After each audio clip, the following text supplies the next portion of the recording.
One of my favorite spiritual teachers is Dr. Wayne Dyer. A big part of why I value his approach to spirituality is the way he approaches the difference between core spiritual principles and the many narratives used to express those principles. He quotes the literature of many spiritual traditions in his programs. That lets him broaden his message so it doesn't feel aimed at one particular group. It also illustrates that there are certain essential understandings that are common to any spiritual or religious narrative. When you embrace a religion or set of spiritual beliefs, you incorporate that narrative, that story, into your own. What's your story? Any spirituality or religion is ultimately a venue for sharing and refining a narrative that ideally facilitates a journey toward our finest humanity and connection with the divine.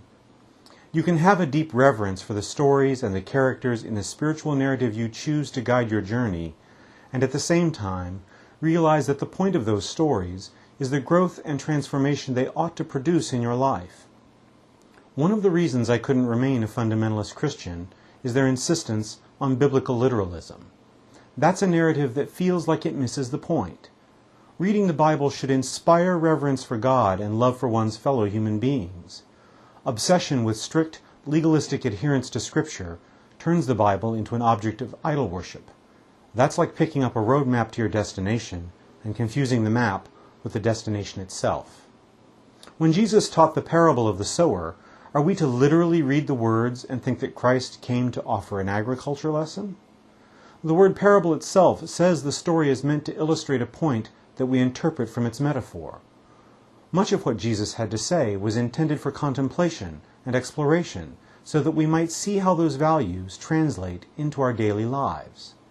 The Bible is a narrative, intended to inspire faith, not be the object of faith.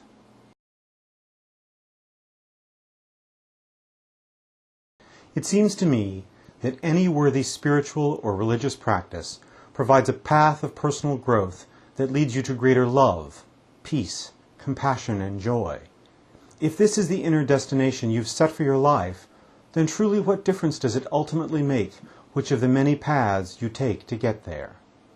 Each of us are pilgrims crossing the theater of experience on our way back to reunion with the divine, adding the whole of all that we have been and everything we've known to that source consciousness.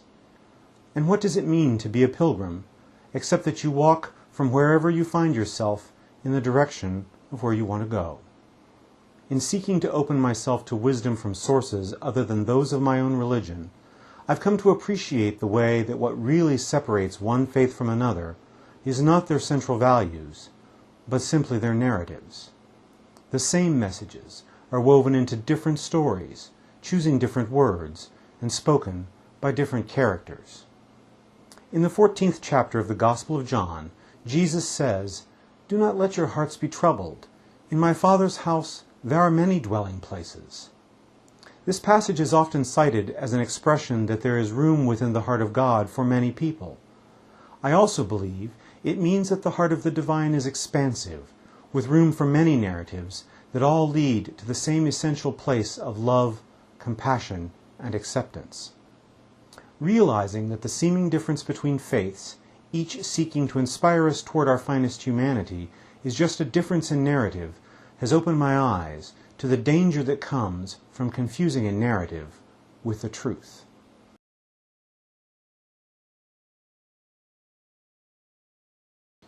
Over the years, I've gotten in some pretty heated discussions with people about religion.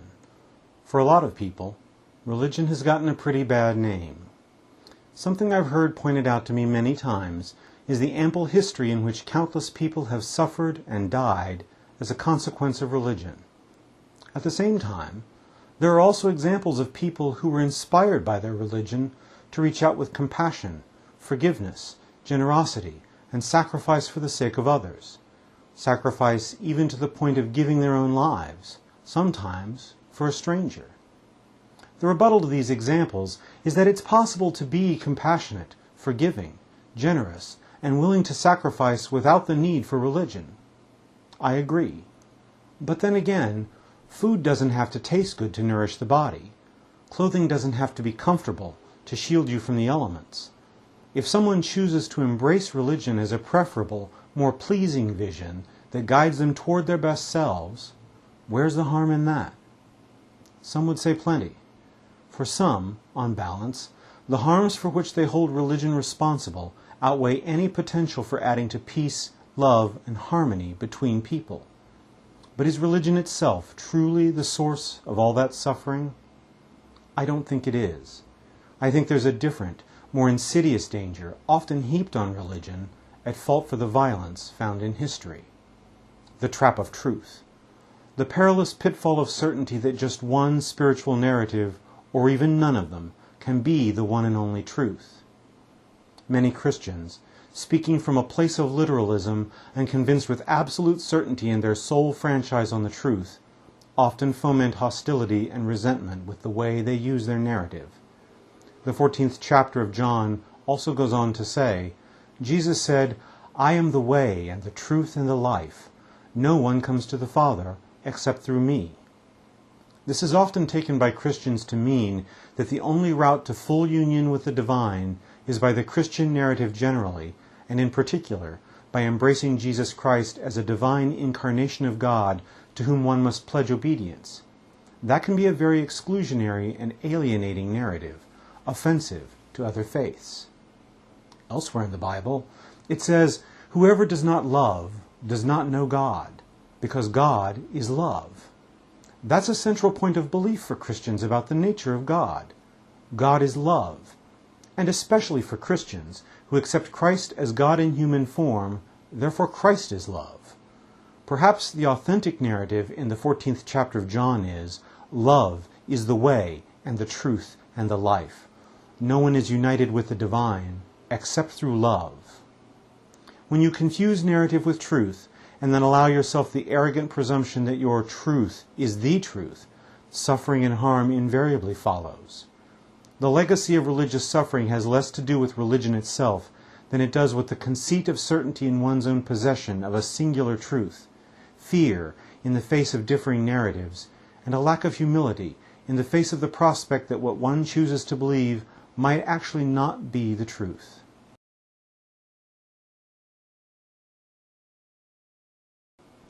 Religion isn't the only arena of human philosophy that often suffers from confusing narrative with truth. A lot of people believe that while religion is about myth, science is about the truth. As a student of science myself, it's become quite plain to me that science, like religion, is actually a search for narratives rather than the truth. Of course, science has very specific rules about how it writes its narratives. Not any willy-nilly story gets enshrined in scientific canon.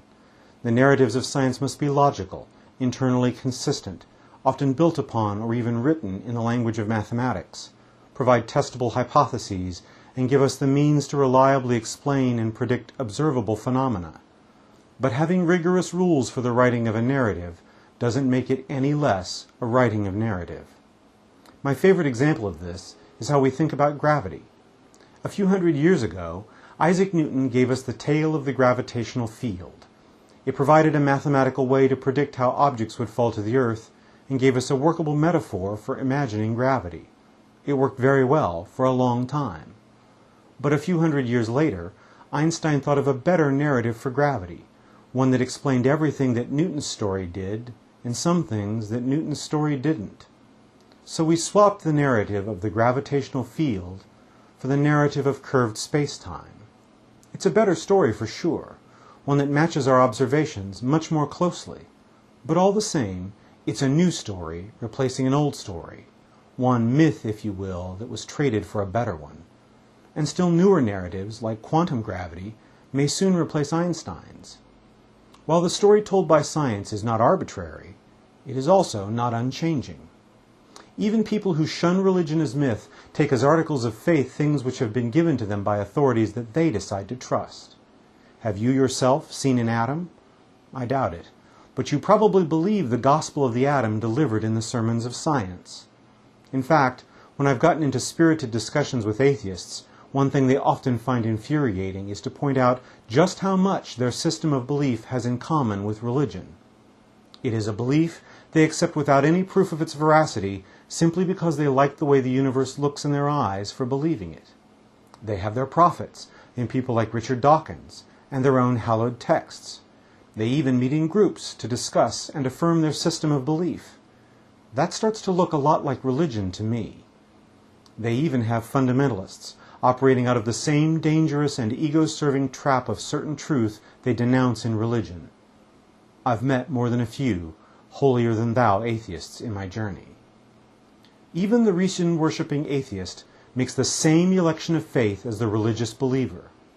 The only thing that separates the atheist from the believer is the very same thing that separates one branch of believer from another: their choice of narrative, which everyone makes for the very same reason, because whatever they choose allows them to find beauty, order, elegance, and reassurance in their lives.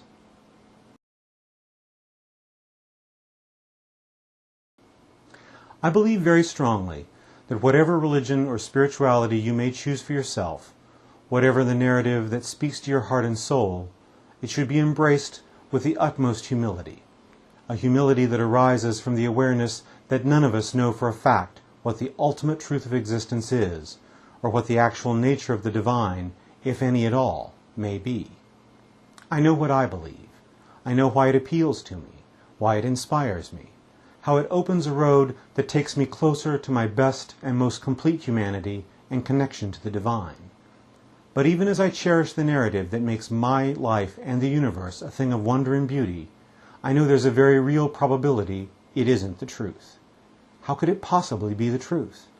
How could any mortal awareness, limited by ego and the meager knowledge learned in the flicker of a lifetime, possibly grasp the fullness of the divine? The faith that moves in my life is a thing of tremendous wonder to me, precisely because it lives in the presence of a very real doubt that it could be the truth, the whole truth, and nothing but the truth. And that doubt not only makes my faith wondrous in my eyes, it also affords me the humility born from uncertainty, a humility that leaves respectful room for other people to choose a different spiritual narrative from mine, without judgment about who is right or which choice is superior. My faith gives me the means to believe what is right for me.